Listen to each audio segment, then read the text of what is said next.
Hi, welcome to Two Non-Doctors. I'm Liz Mealy. I'm Maria Shahada. How are you doing? All right, how's it going? It's good. I'm just like I'm using. I think told you I went to the dermatologist and I got the tretinool. It's like the prescription retinol or whatever, and it was going fine. And then yesterday it just made me like I still have some like residual breakout from it, but I like woke up just a mess. Luckily, I didn't leave the house all day, but Yeah.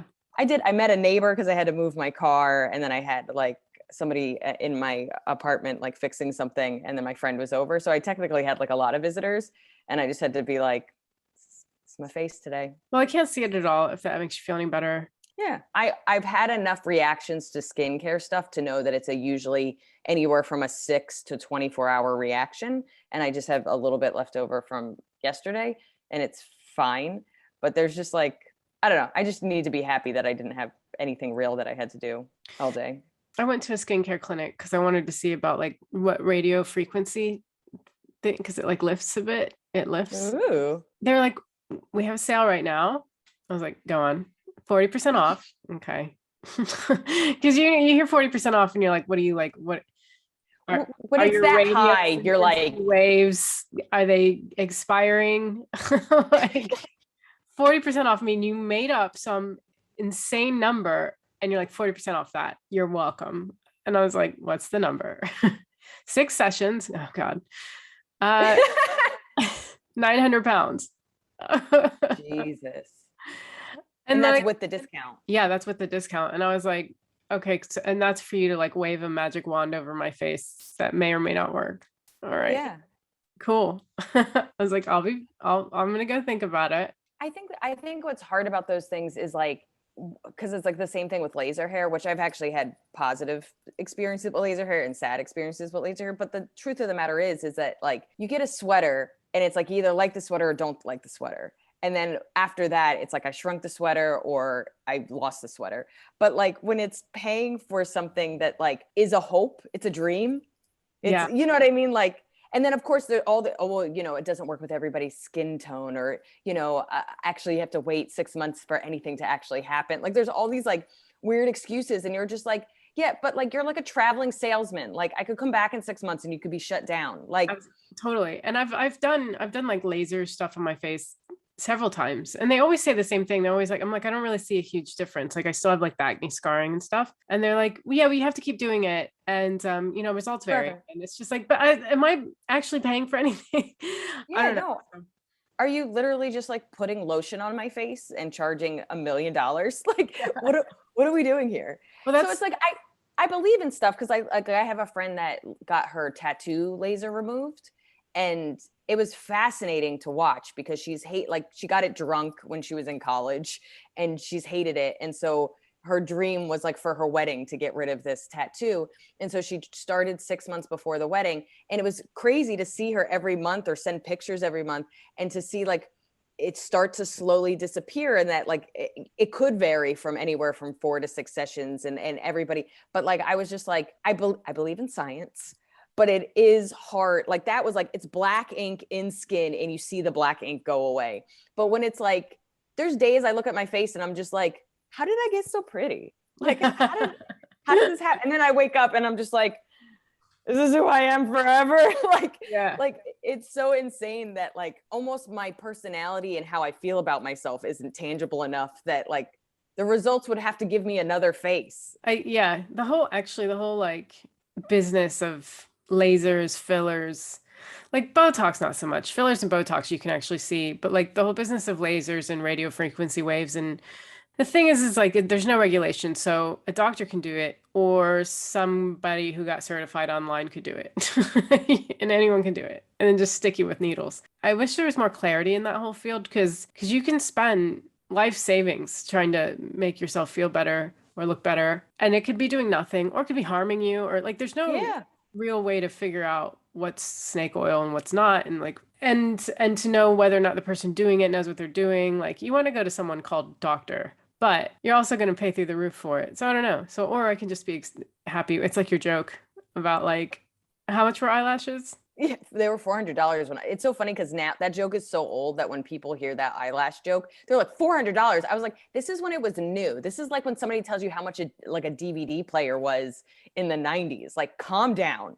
Like, I know that it's like probably $50 now, but yeah, it was $400. And it's just Yeah. I'll just learn to love myself. And it's like, that's, it's like where it's eventually where you get to. You're just like, I don't have money for this. I gotta do this from the inside out.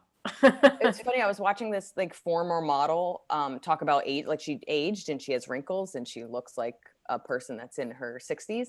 And people are like, I think she was in her mid 50s. And they're just like, J-Lo's only a couple of years younger than you and she looks so much better. And she was like, yeah, because she put money into it and she didn't want to age and that's her choice. But you can't punish me for letting time pass and not doing anything. Like, that's insane. And she looks beautiful. She just looks like someone that's in her mid 50s. But it's so funny because what you're essentially saying to women is that you either need to be rich or throw all your money, all your passive money into trying to be 20 forever. Yeah. And it's like, the more women who do it, the more it's like, if you don't do it, you're like, whoa, you let yourself go. And you're like, no, I let myself be. No. I'm just 45. Like, I'm just allowed, like, am I not allowed to be 45? And society, both men and women are like, no. Yeah, like years ago, there was a paper headline like, "What's Kate Middleton's beauty secrets?" I was like, she's in her 30s. Like, there's no real secret there. 100%. And then the other thing is that I have no problem. If you want to get Botox, if you want to, get plastic surgery, by all means. Like, I'm never going to judge anybody. And who's to say I'm not going to eat my words down the road? The truth is, then just say it, because otherwise, the same way that somebody might be like, I love that dress. And you might be like, it's $10. You might be like, dude, it's the most money I've ever spent on a dress. It's insane, but feel this, it's so soft and it flows with you. And like, so it's like that honesty that you ever have a dress that actually flows with you as opposed to you start walking and it bunches up and you're like, oh, now. Oh no, the dress like sways with you. Where are we going? Let's do this. Yeah, dude, like a dress that actually works with your body as opposed to like, it's just me scrunching it down every 5 seconds. For that reason. Skirts don't want to stay down. Like, they're just like, oh, let's get up here. Yeah. You're just like, no. I identify as a shirt.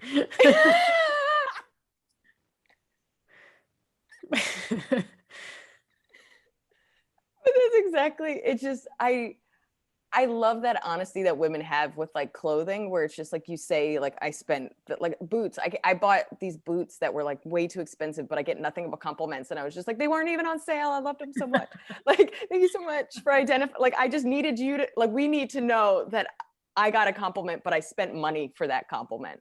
Yeah. And it's like, you almost like somebody would be like, oh my God, you look beautiful today. You're like $7,000. Just so we're clear.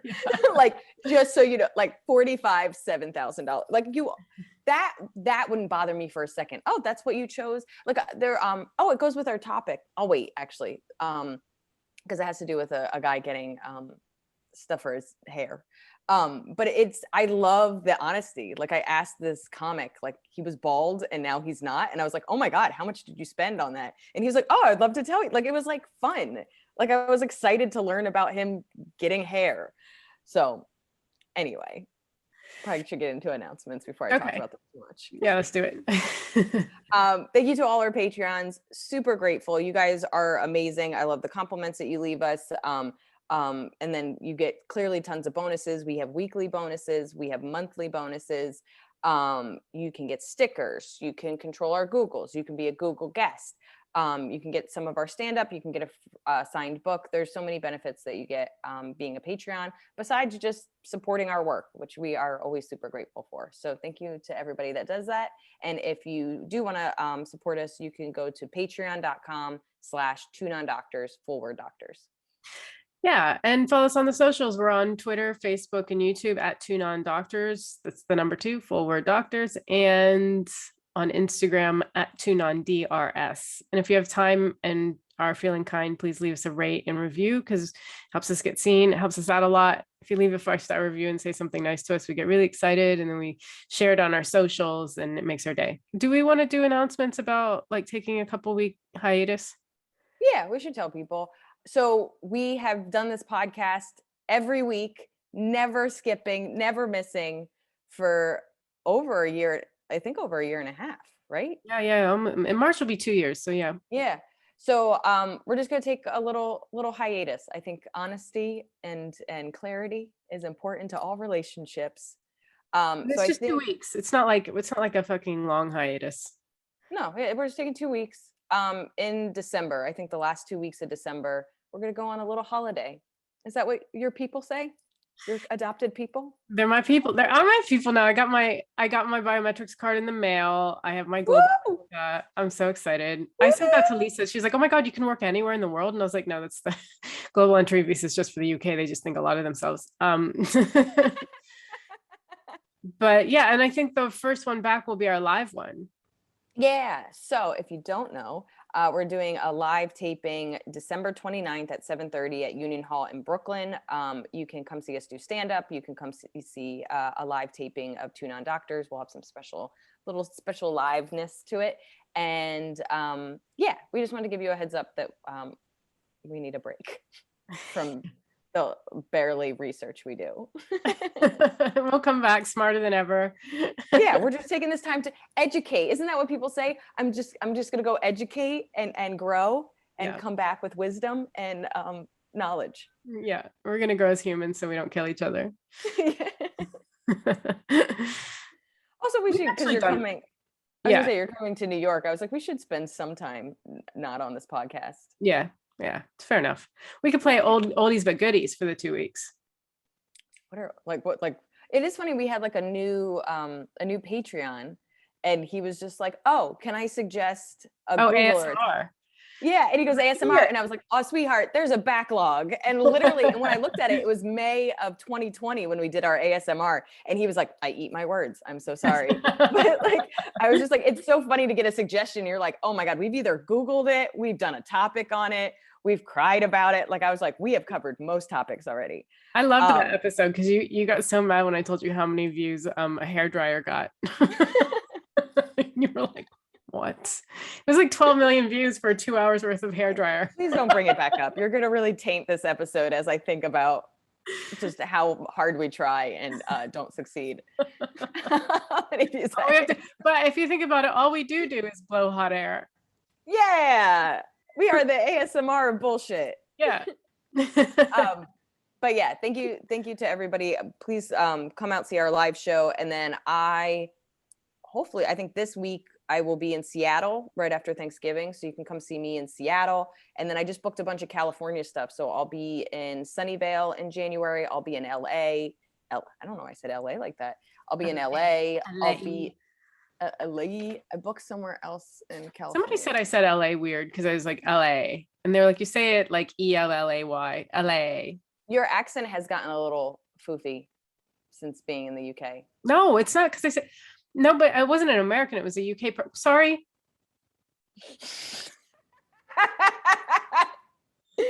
You say, like, I've noticed it. Like, you'll say things just more eloquently in a way that's like, bitch, you don't have a PhD. Why are you saying it like I that? enunciate? Forgive me.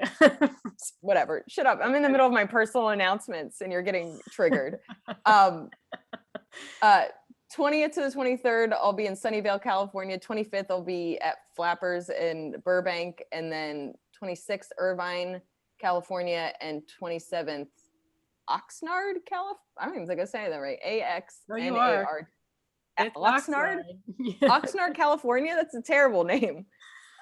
Well, I'll be there. Sorry if you live there. Just go there and say that. Yeah, Oxnard. Yo, that sounds like a drug they took off the market. It sounds like a 1980s schoolyard insult. You Oxnard. These Oxnards, they don't know what they're doing. Do you have some touring stuff coming up? Sure. I'm doing a work in progress at Top Secret on Monday in London on Monday, December 6th. Before that, December 5th, I'm doing an hour show for Arts Canteen. It's going to be called Heya Maria, but it's Heya in Arabic means she is Maria, and it's going to be part of a series where they introduce like Arab female comedians. So I can't say it right. So it sounds like I'm just going, Heya Maria. But yeah, that's at the Queen's Head and Angel. Tickets will be on sale by the time this comes out. Perfect. Fan mail? Yeah. Okay, this one made me laugh. Let me pull it up. This is a YouTube comment from Wilhem, and it's about our I already forgot how to say it. Phthalates? The plastic one. Phthalates? Yeah. I practiced it so much on that episode and then it just left my brain. But this is about our episode about plastic. So he goes, the plastic thing, I've heard of it. It shrinks your junk, makes you less fertile.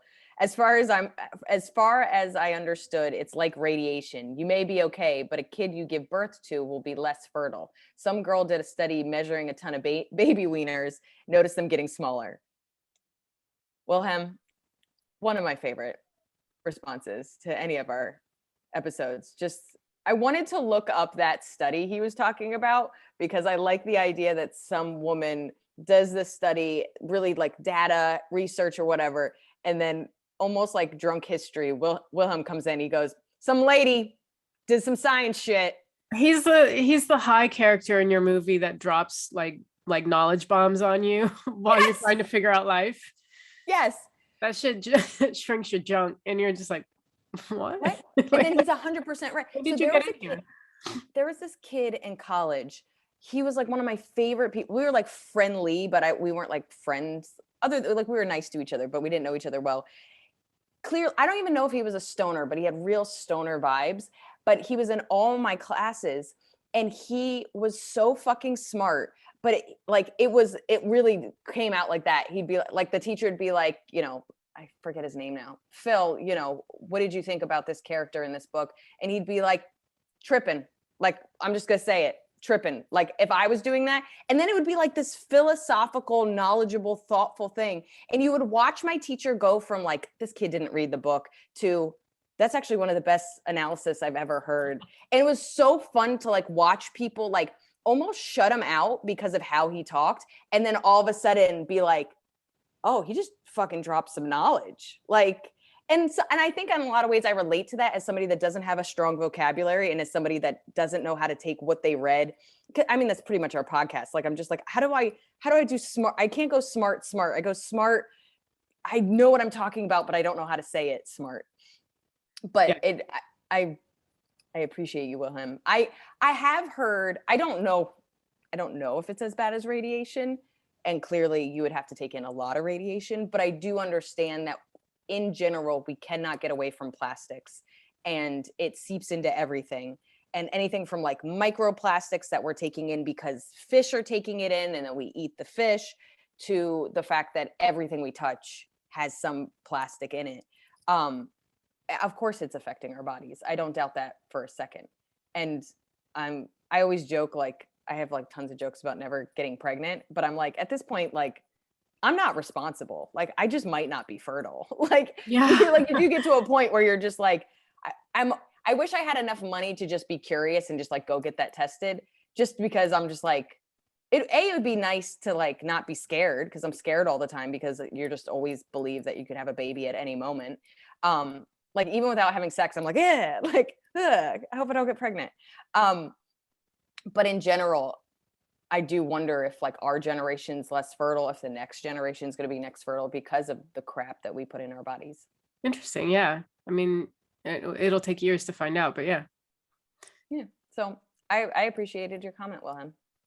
Thank you for listening. Yeah. Thank you. Your thoughts. Googles? Yep. Yeah. Do you want to go? Yeah, I'll go first. Yeah. I Googled, why does home court advantage matter? Home court? Home court. Home court. Okay. Like in sports, like when a team plays in their home field or court or stadium, like why does it matter? Because statistically those teams do better, but it's just like, but why? And so best answer I found out of 2 websites was a Reddit answer. But they said there's a chapter in Scorecasting about this.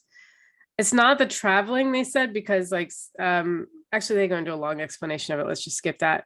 So the issue is the traveling schedule. The vast majority of teams playing in a back-to-back are road teams, and teams win just 36% of back-to-backs. The NBA tries to reduce travel time by making traveling teams play more frequently, and that reduced time that reduced rest time accounts for 21% of the advantage, or negative 21%, or about 21% of the advantage. I'm sorry, I should just redo this whole thing. Second is referee bias, which is due to the fans. We can look at fouls that require more referee judgment, e.g. blocking versus charging. Offensive and loose foul balls go to the home team's way at twice the rate of the other personal fouls. Fouls that are more important, i.e. those that cause a change of possession, are 4 times more likely. The chance of a visiting player getting called for traveling is 15% higher than for a home player, etc. So basically, like the fans are louder, and that does just affect the referee. They'll just take that into account. And then I guess it's the traveling as well. I know he said it wasn't because of like traveling makes you tired, but it was just the amount you're playing while you're traveling, I think is what makes teams not do as well as when you're at home. So I was actually curious because like we talk about like having a home club, like a club we feel comfortable in, a club that we work a lot, and how you just feel more comfortable and more yourself or more accepted. And I kind of was thinking when you brought up the question, like, what about the fact that you know this space? You know what I mean? You know the intricacies, like you know the field, you know the. I think that's why that's what I was looking for when I Googled the question, was like, what psychologically is it doing to the players? Like when you're at a home club, and it doesn't mean the club that like is in your hometown, but just like the stage you feel the most comfortable in. It's because like that fear of failing is being taken away. That fear of like not getting booked again is taken away. And you feel like freer to. You take risks, you understand the layout. Things that might catch your eye don't really catch your eye. Like there's got to be the fact that there's always like a Colgate sign behind that person becomes comfortable, and like it doesn't distract you or whatever. Like, I don't know. I guess I just thought this was going to go in the direction of psychologically being comfortable and feeling your best, because this is where you train. This is where you work. This like everything just feels familiar, and familiarity can put you at a place of ease and what do you call it? Confidence. And that might be one. I definitely would agree with the travel stuff. Like clearly if I travel 15 minutes to do a spot as opposed to 6 hours, I'm going to be a better version of myself. Yeah. So that just makes sense in general. But yeah. And then like even like, have you read articles where like, so there's all these statistics on colors and how colors affect people. So the color pink actually eases people's aggression. So a lot of times, and I think they've made it illegal since, but they were painting the visiting team's green room pink when it comes to like football and stuff, because they want them to be more docile, and it literally would have effect on their performance. So there's also the same idea that you're like in a green room, you're using like a toilet you don't know. Like there's all this like stuff that like makes you feel comfortable or uncomfortable when it's your place or someone else's. Yep. Yeah, absolutely. And also this article talks about like focus. If your body's internal clock is disrupted by travel or chronic lack of sleep, you have a harder time focusing and are more likely to make mistakes. So, but yeah, I wanted to find the more psychological, like this is, I know this court, I know these, the fans, I know everything. And I also wanted to know what the support of the fans did, like how much that played into a player's. I think when you have fans like cheering you on, I mean, obviously it must do something. Otherwise, why would any fan do it? Why would there be cheerleaders? So it's like, maybe the question should have been like, what does cheerleading do? What does cheering for your team do? Well, what's interesting is like, so we just had the New York City Marathon last weekend. I didn't run, but like I've done clearly several marathons, and I've done marathons and races where it's like thousands of people cheering you on, like whatever. And I've done it where you're like in the woods by yourself and you haven't seen even another runner in miles. And you're almost like, God, I hope I didn't get lost. Like, Jesus, I hope I'm not the last one. And it is different when you have like people pumping you, like you like, some of it's like almost what we talk about, like when you're in a coffee shop and you're like, I should be getting work done. Everybody else is getting work done. So some of it is like the fact that people are watching you and you're like, I should fucking be running better. Yeah. But it is that like, oh my God, people care. Like, this is so exciting. Yeah. Like, yeah, you don't want to let them down. And you're like, if they believe in me, I believe in me. I don't know. Yeah. And they're strangers. I like that Google. Thanks. Okay. Mine's stupid. Why does my knee hurt when I don't move it for long periods of time? So speaking of traveling for work, I was in Charlottesville, Virginia. It's about 6 hours from here. And this always happens on long flights and long drives. My knee is on fire. Like, just, I mean, within a couple of hours, I'm like just moving it around and like doing weird shit with it. And like, and then what's even weirder is like, I get out, I stretch, I, live my life. But for days, it's been almost 4 days, and my knee, it hurts to bend down. It hurts to walk. And like, what's so crazy is like, I do CrossFit, I go for runs, I'm doing like all this active stuff. I do not have knee problems. But then when I sit for too long, my knee is on fire for days. So I was like, what the fuck? So Harvard Medical School suggests sitting for more than 6 to 8 hours a day is potentially bad for you. And that you should technically be getting up every 30 to 60, like even if you have a job where you have to sit, you should be getting up every 30 to 60 minutes to just move. So then what it could be arthritis, but that's typically people over 50. So I don't think in my case it's arthritis. And then I found out what it was. So there's this thing called PFP, patellofemoral pain. Yikes. Couldn't even tell you how to say that. But it goes by PFP, and it says 50% of people with PFP have problems with prolonged sitting with bent knees. And then it says PFP, also known as runner's knee, also commonly experience knee and discomfort when squatting and walking up and down stairs. And PFP is associated with knee joint overuse, knee and hip muscle imbalance, and kneecap injury. So the same thing, sitting too long can hurt my back. And in general, one of the reasons running is bad for you is that it's actually running and sitting in some weird ways. So running I might even butcher this. So doing the same motion over and over again, I think can tighten up your hips or your muscles or whatever. And then when you sit for a long time, they're not being used or stretched. I'm butchering what the real answer is. But in general, the fact that I'm like weirdly active and then inactive is just this combination where I know for a fact my hips are super tight. Like there's something about running that just makes your hips tight. And then of course, sitting exacerbates that. And so it'll pull on my back. And so I'll always have back pain. But I guess I think this is just getting older. I've never really had a lot of knee pain until the last 2 years. And it's always sitting. I never get it to being active. It is 100% sitting that I have knee pain. Okay. So it makes sense that as somebody that's been running for over 15 years and sitting also for over 15 years, like I do a lot of prolonged sitting, both in my desk, driving and flying.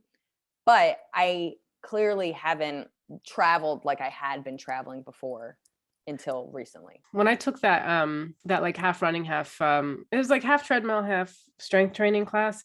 Mm-hmm. And I was on the treadmill because I never run. I hate it. I really felt it in my hip flexors. I was just like, why do my hip flexors hurt?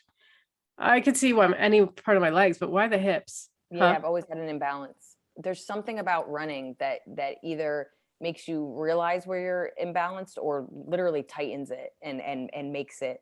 Like that's always been my thing, is that my hips are always tight, and that's usually the cause of my back problems. Well, I recommend to you yoga. I do the pigeon pose a lot. Like that's the biggest, like that's been the most helpful thing for my back pain relief, and one of the most consistent stretches I do in my life. So I do a bunch of runner stretches and I do the pigeon pose, and then like, some downward dogs and what have you. But yeah, I just don't enjoy yoga. Huh. Okay. But I do aspects of it because I understand its benefits. When I pay for classes, it's to spend time with you upside down with other women's butts in my face. Like it's going to lunch after.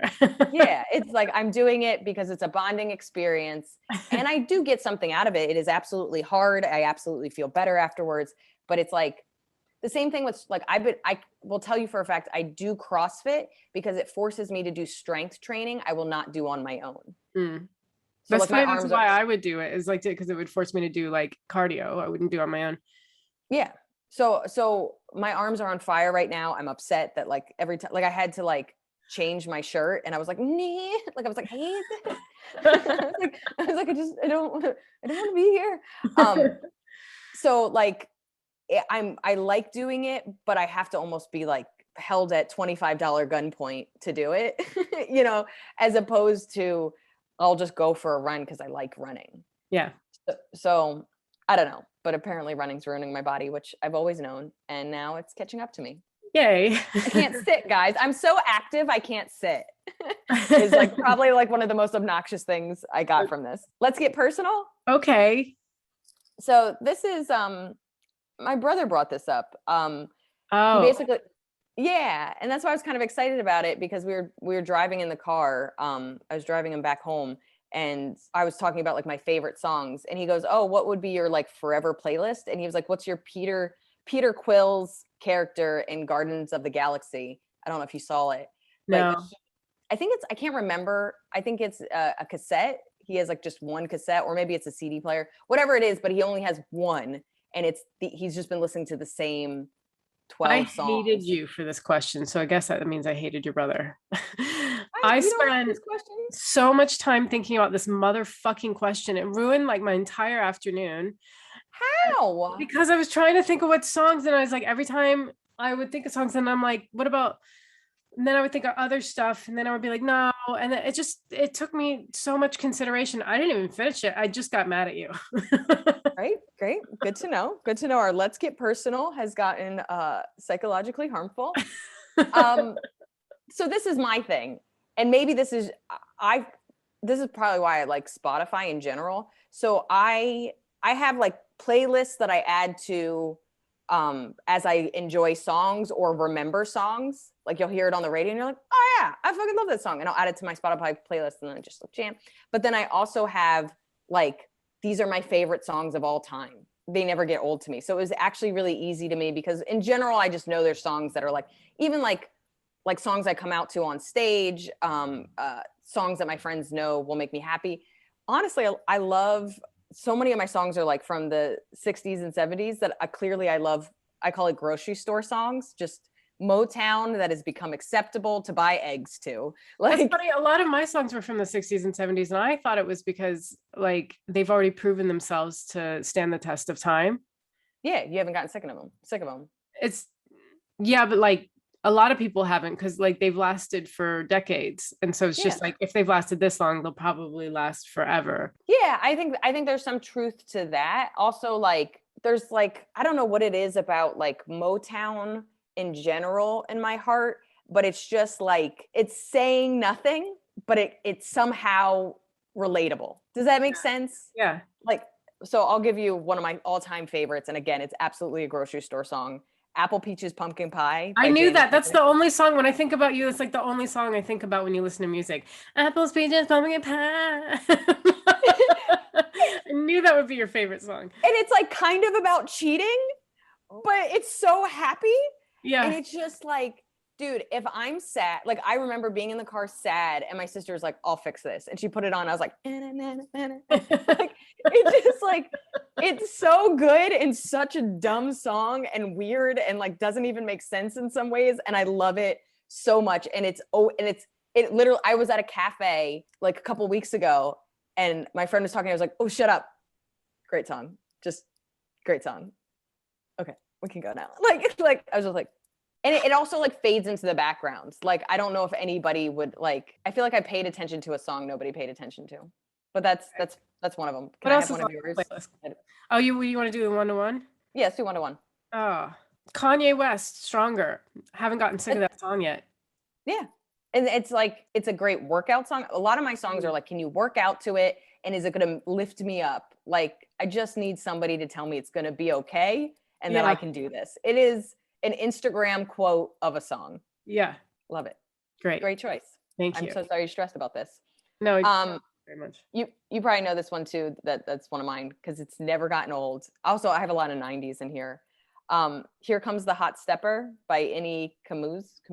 I hope I said that right. Wait, I don't know what that song is, but can I guess? Here Comes the Hot Stepper. Word 'em up. Murder. Murder. Word 'em up. I've always sang Word 'em up. Oh no, it's Murder. To the point where when I was a kid, I thought the song was called Murder. And I was like, I remember recording this. I had a cassette recorder, and I remember recording it off the radio because I loved it so much, and then listening to my shitty radio recording. Also, I thought the guy was Indian. He kind of has this accent that felt Indian, but I think he's Haitian, or I don't know what, but like he's not. Like he's not. I love that song so much. Curtis Mayfield, Move On Up. Move on up. Oh yeah. It's all in the shoulders with you. Yeah, it's been a very shoulder dance heavy for me.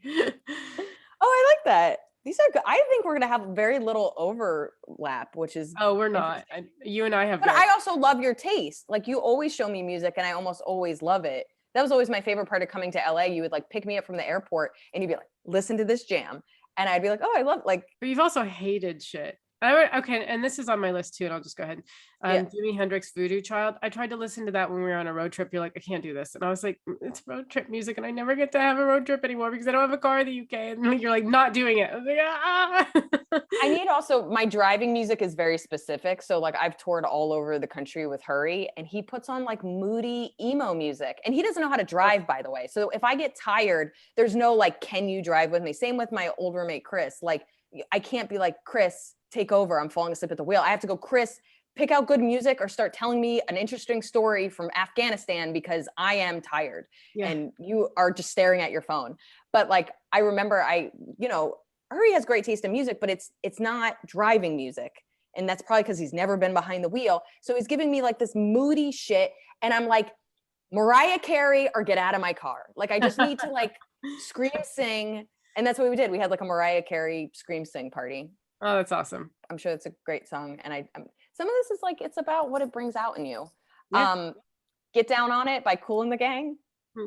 Get down on it. Get that. And they say that just over and over again. There's nothing to that. You're all about the beat. Like it doesn't matter what they're singing about. You're just like, yeah, sometimes it does, but it's just like the beat itself. I'm just like doing the dishes, jamming. Come on, guys.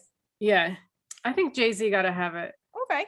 That's I turn my headphones up. I'm like, sorry. And like he's like louder. I'm like, sorry. That's probably one of my favorite moments from LA, where you're just like responding back and forth. It just makes me laugh every time. Yeah. Rubber Band Man by the Spinners. Okay, I don't know that one. It's most notably from Bill Murray movie. Oh, I see the poster. Oh, it's gonna bother me. They're not Groundhog's Day. They're in the military. Oh, Stripes? What's it called? Stripes. Thank you. That's like one of my favorite movies, and I could not think of it. It's like just like a great scene in Stripes, and I think in general I just love that movie. But that song, it never doesn't put me in a good mood, and it's just a ridiculous song. Like I learned the history of that song, which is originally the singer was like, it was instead of Rubber Band Man, it was going to be Fat Man, and it was like about his son getting like bullied.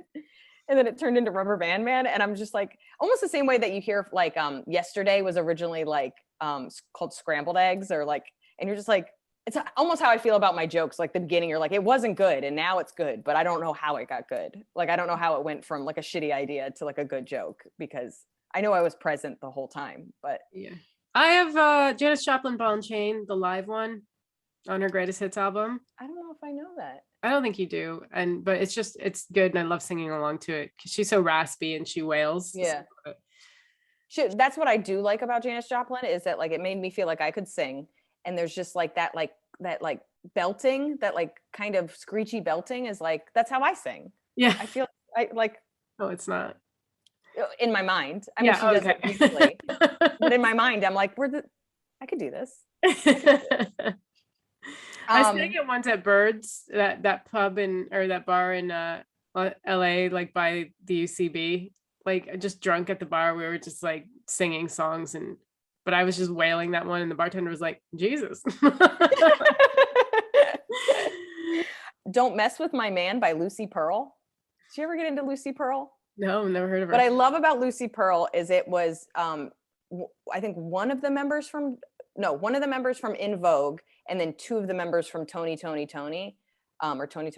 I can't remember what they're called, but like they came together and they formed Lucy Pearl, and they both just like were like great 90s bands or groups. But Don't Mess with My Man is like, again, nothing relatable to it. Like I I also love like Toni Braxton, and all her things are like, I already had them, I don't need them. Like just the sass that I can embody, but I love just like sassy R&B music. And this is just, it just has a good beat. And I loved both those bands as individuals, and they came together to make a dope album. This is the issue I had, was that I got into a kind of like type of music headspace, because you said that and I was like, oh, I like I Will Survive. I think that's Gloria Gaynor, Yeah. and it's just like, that would be a good one to have, and it's a good one to sing along to. But like, I'm just gonna read out my songs. Like Led Zeppelin, I couldn't, like Led Zeppelin, Ben Folds, Grateful Dead, all of these I couldn't actually pick a specific song for. They have so many good ones. Then there's like Tom Waits' Tangled Till They're Sore is the one I picked. But I mean, that was also a hard one to decide on. Al Green, Love and Happiness, Radiohead, I don't know. Karma Police, maybe? I don't know. I just thought we should run through these faster, but this is the Succession theme song. It gets in your brain and it doesn't leave. Such a good song though. Okay. Sunday Kind of Love by Etta James. Good. I've heard it in a cab, and I'm just been taken to a different place. It's just such a beautiful song, sung so beautiful. I just can't. And then I have like, me, half of this is 90s. Mo Money, Mo Problems by Biggie, Mace, and Diddy. Yeah. Also, anything Mace from the 90s, I'm so obsessed with. I love Mace. Why didn't anybody like Mace? People liked Mace. He was super successful, but then he just became like a reverend or something, and I don't know. He just kind of, Dashboard by Modest Mouse. Again, it might have been where I was in my life, but like it never gets, that song always gets me. I'm so excited by the Pointer Sisters. Good. That's just fun. You're a karaoke dream. I am a karaoke dream.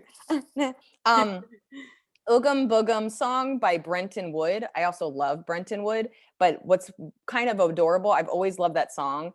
But then this, you'll make fun of me, Pee-wee's Holiday or something like that. It was like the most recent Pee-wee Herman movie that he made for Netflix with Judd Apatow. They used that in that song, and they used that in that movie, and it was just like, like I just like when somebody uses a song that you love, and you're just like, we're the same person. Yeah. Drop by The Far Side, very 90s. I know too much trivia about that song. Toadies, I Come From the Water, which is I loved the Toadies. They're so good, and that's such a classic song. But I was painting with my brother, and Toadies came on. Like I was playing music, and it came on, and he was trying to talk to me. I was like, Toadies is on. What are you doing? Yeah, and then I think of like, oh shit, who was Morphine? Wasn't it Morphine that sang "I Come From the Water"? Or was that the Toadies? No, it's definitely Toadies. But then, and you start thinking of like Soul Coughing, and then you're like, oh shit, all of those bands, and like, but I just tons of punk, this classic rock like loop. Yeah, there's tons of punk I missed out on. Magic Carpet Ride by Steppenwolf, and then I put in one recent one, which is a real risk if this is my forever thing. I become obsessed with this band called Wet Dream. They're called Wet Leg, and the song is called Wet Dream. And their songs are like weirdly sexual, but they're so good and so fun, and they just put me in a good mood. And I was like, we got to put one more, just like good driving song. Yeah. See, shoulder heavy episode. Yeah, so very shoulder heavy. All right, ready for topic? Yeah, sorry, go ahead. Yeah. Oh, did you? No, it's done. We covered it. Yeah. So that's missed out on so many good songs, but in the moment, we're running out the door for our forever playlist. Okay. Topic. Yeah. Is balding and hair loss. I actually learned so much from doing research for this. I don't know about you, but like in general, I knew a little bit about female hair loss because a friend's wife had issues with it and like kind of kept me in the loop, as well as I had a friend that I was a temp with years ago that I didn't realize always wore wigs, but she had alopecia, and eventually was like, and she was an actress, and she was like, fuck it. She's like, I'm bald and I want people to know, and I don't care. And she became very like open and outspoken about her alopecia, as well as the fact that Dan Hershon is a comic we are both friends with, that we started with, and he was always very open about his like alopecia, which I didn't know he had alopecia. Yeah, it's actually really, because he had jokes about it. It's actually really interesting because technically all balding is called alopecia, but so they've like moved it around. So like there's different types of alopecia, and the alopecia that Dan Hershon had and my friend had it's where it's like these circles. It's like hair loss in these like weird kind of circles. as opposed to the balding we think about when it comes to men specifically is like receding hairline, the temples, top of the head, this like male pattern baldness that we've kind of grown to talk about. But in general, I've learned so much. I don't even know where to start. But yeah, in general, it's called alopecia, and they said it could pretty much start at any age, which is horrendous. Like I like read that and I was like, I have a friend who has alopecia, and she started getting it, I think, in her teens.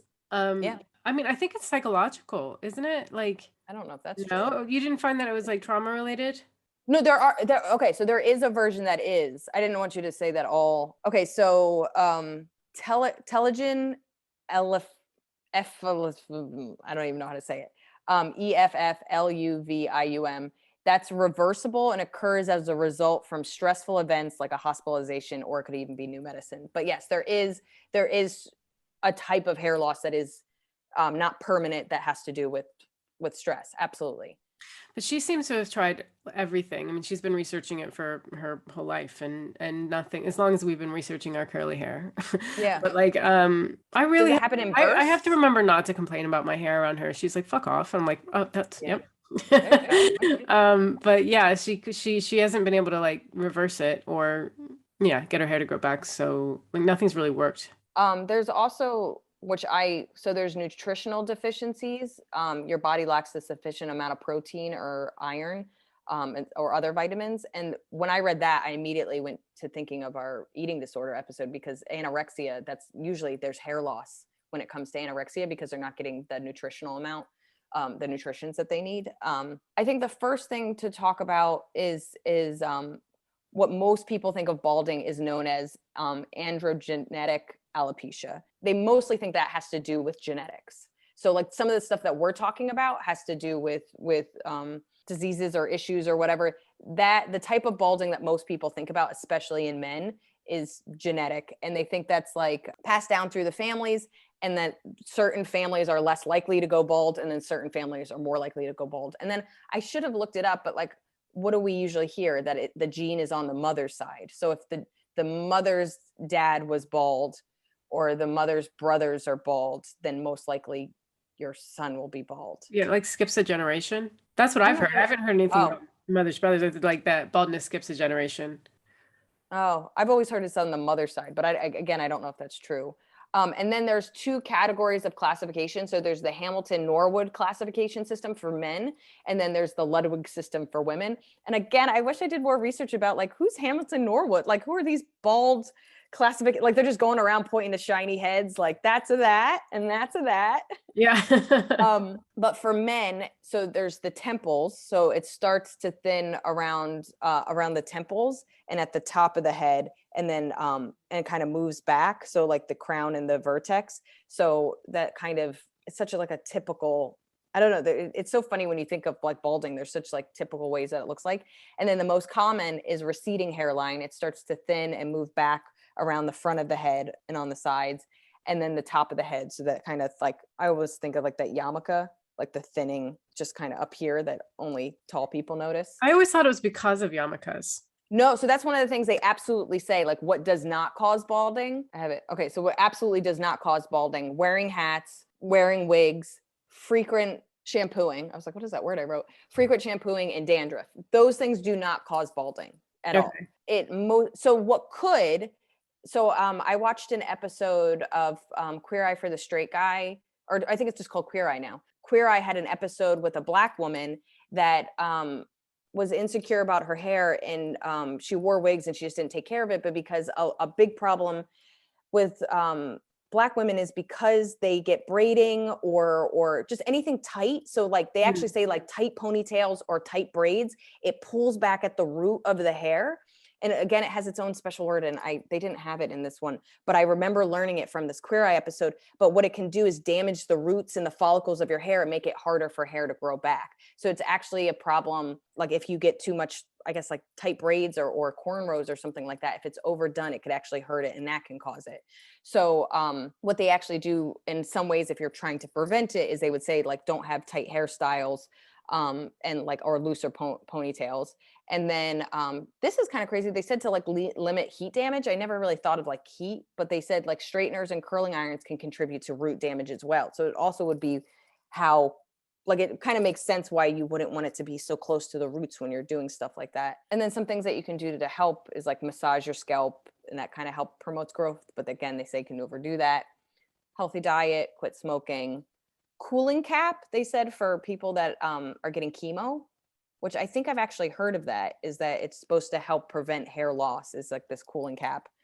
And then clearly because like meds and stuff. So it should be clear that like it's more than not something you're doing, unless maybe the tight braids, but it's this genetic thing, or it's something that you have, like this alopecia areata. It's like that. It's what I was talking about before. It's a small circular areas of sudden hair loss that appears with no other symptoms, and it can affect beards, eyebrows, and any other kind of body hair. And that's the kind of stuff that like when I've heard about alopecia as something that isn't this male pattern baldness, that's what I've heard of. There's a comedian here who had a joke. He'd been shaving his head because he was going bald. So he'd been shaving his head for 5 years, but over lockdown, he let it grow. And it turns out he had hair the whole time. And I was telling a friend that, and he goes, and I was like, isn't that crazy? And he was like, yeah, or he got hair plugs and just didn't want to tell anybody. Yeah, I was like, mix oh, it into shit. a joke. Oh, shit. I was like, maybe. But there's, okay, so that what I was going to say before. So there's a comic that started getting kind of like the receding hairline. So again, he just shaved his head, so you wouldn't really like know. And so then he did, crap, I wrote this down. It was so cool. It's a hair transplant, but what it is they take the hair that you do have and they harvest it, and then they take your hair that they harvested and they basically put it in the bald regions. So I think it's like hair plugs, but it's your hair. And so then I asked him, I was like, because he was like very open about it. He's like, I got new hair. And I was like, congrats.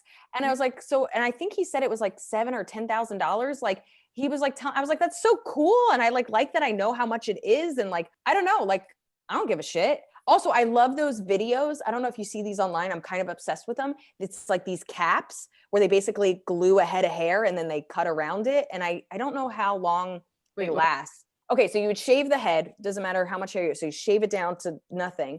And then it's basically like a glued cap. So think of it like this like semi-permanent wig that they like glue down, and it's just a lot of hair, and then they cut your hair, but it like looks real. And so I've seen all these videos of it, and I get so excited about them because it's just like people will look 20 years younger, they'll feel more confident. It's just, I love transformations. Like it just, what's interesting to me is like we were talking about earlier in the episode about, let women just age, and aging should be allowed to happen. And if you want to do whatever you have to do to not age, that's your choice.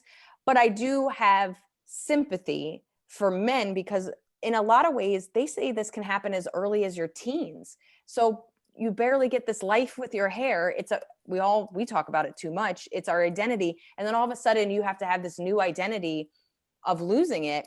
And so it happens like there's tons of comics have talked about losing their hair as early as their 20s, and just all of a sudden you're like, or like the jokes where it's just like, oh my God, I'm balding, I got to marry soon. Like, which I don't think is true, but I can see how it affects your self-esteem. Like I absolutely. Yeah. Well, Larry David like talks about it for 10 years of Seinfeld. Like, issue with being bald. But I mean, don't you think it's true? Because like women, a lot of the times they don't like, generally they don't like bald men.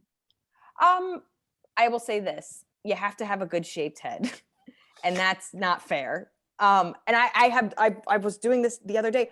I have a weird shaped head. Like it's really weird back here. Like it goes like in, and there's like some weird lump over here. Like I just know that if I was a dude and I was balding, I'd be super upset about it because I don't have a good shaped head. And I think that's where it's unfortunate, because there's some beautiful bald men out there. Looking at you, Bruce Willis. But like, that's where it feels unfair, because you're now balding, but then there's just some people that it doesn't fit. And that sucks. Yeah. But there's some people that have hair that doesn't fit them either. So I've seen as somebody that's been online dating, there's some dudes with long hair that I'm like, that's not for you. Yeah. You shouldn't be doing that. Yeah. Because they'll have pictures of them with short hair and I'll be like, ooh, and then they're like, and this is who I am now. And I'm like, no, thank you. No, thank you. Although I'll say this, Shang Wang, do you know Shang Wang? No. Brilliant comic. I think he wrote for Off the Boat. Just, he's so brilliantly funny and such a sweetheart. But he's been, I think he lives in California now, but he's been back in New York a couple times. His hair is super long and it's gorgeous. Like it's so shiny and looks so soft that I have to be like, Shang, I want to pet your head. Like I was like, it looks so well taken care of. I'm so proud of him. Oh, but I do want to talk a little bit about, so there is clearly women balding. It can happen from 12 to 40 and it's under the Ludwig system. And the most common is thinning at the top. So it's just in general, just like a thinning. And that does happen to women as they get older. I've actually kind of worried a little bit about, we've talked about it in previous episodes. And I wonder if like the stressful situation, if like just being scared in the pandemic just made me lose more hair. Cause I don't feel like I also cut it and it's healthier, but then the one that I know about is the widening of the part. You hear a lot of women talk about just the part just gets wider and you start to just see the thinness there. I've noticed that when I pull my hair back, like I have like, you can't see it now, but I have lines. Yeah, like that. Yeah. Yeah. No, I've noticed that too. I wonder if that's, as somebody that did gymnastics, pulling their hair back tight, like that's where I could see that happening, or if that's just like natural, but I've noticed a little bit of thinning there too. But there's Tina capitis. It's a fungal infection on the scalp that can cause small localized scaly spots on the scalp, and that can result in permanent scarring, which can result in hair loss. Then there's citrical alopecia, hair loss that creates permanent scarring. So the hair follicles are left behind and are destroyed and the scar tissue forms, and then they just can't grow hair anymore. We talked about nutritional deficiencies. Oh, and then the last one would be thyroid conditions. It's actually a precursor. Like if you have hair loss, it could be due to your thyroid. And then I'll wrap it up. But treatments, everybody knows about Rogain. It's actually pretty effective in preventing hair loss. So I don't think it can bring hair back. I knew somebody who would take those pills, but like their side effects, like loss of libido and like, diarrhea, and like it has some like pretty nasty side effects. And I don't even know if they work fully. Yeah, I don't know much about the pills. I do know that there's people that do enjoy Rogain. I think Rogain is something you start early because I don't think it fixes loss. I think it just prevents further loss. But that's called minoxidil. That's what it's called. And then Rogain is what we know about. And then there's, maybe this is what your friend took, the spironolactone, also known as elastitone. I don't know if I'm saying any of this right, but oh, actually, it says it's medicine for women and prevents hormone imbalances. So I don't think your friend took that. And then there's topical retinoids that can help. Then we talked about the hair transplant. Then there's laser light therapy, this low power light that increases the density of the scalp, which is so funny to think about laser hair removal and then just some other, like what if you get those lasers mixed up? Like, you don't know, guys. And then there's prescription meds, finasteride. It's supposed to be for male pattern and baldness, and there's a couple other ones.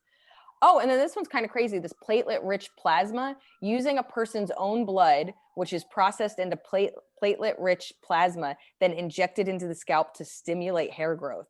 That's the vampire facial. That's the what? Vampire facial for women. Oh, is it? Yeah. I don't remember what it does, but I think it's good for like stimulating like collagen and stuff. But they take the blood out of you and they spin it, and then take the platelets and they put it back in your face. That's so like, why does some help your hair grow? And I guess maybe it's where you put it. Yeah, I mean, definitely like where you put it, but I just don't know how your platelets help you. So I'd have to look that up. I'm not smart enough to know. And then here's some basic facts and then we'll get out of here. Losing 50 to 100 hairs a day is normal. We learned that during the pandemic because I was freaking out. Yeah. Also, what is 50 to 100? Like, show me in a clump. Yeah, seriously.